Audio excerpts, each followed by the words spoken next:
Tofa, tuni sojojin Najeriya sun fara yin atisaye a garin Sokoto domin kai wa sojojin ƙasar Nijar hari. A yanzu dai wannan takardar ce za ta tabbatar muku da cewa sojojin Najeriya sun sa hannu ne akan za a kai wa ƙasar Nijar hari akan abin da aka yi wa shugaban ƙasar Nijar. Har a gobe sojojin ƙasar Najeriya su fa abin da suke cewa da a ce za a ba su dama da za su iya kwato wannan mulkin daga hannun sojojin Nijar a maida.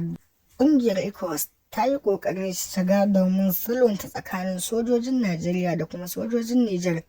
Har yanzu dai abin yana ta ta'azzara. Za mu sa muku bidiyon a ƙarshen wannan labarin. In kun tsaya kun kalla tsaf za ku kalla halin da ake ciki a Nijar. Za mu dawo ƙasa gida Najeriya. Shugaban ƙasar Najeriya Ahmad Bola Tinubu har yanzu yana kan bakarsa akan janye tallafin man fetur ɗin da ya yi. Masana manya an shiga wannan magana, wannan matsi ne, an saka 'yan Najeriya a cikin takura da matsi da talauci da ɗimbin tsadar rayuwa, kuma duk saboda wannan dalilin man fetur ɗin.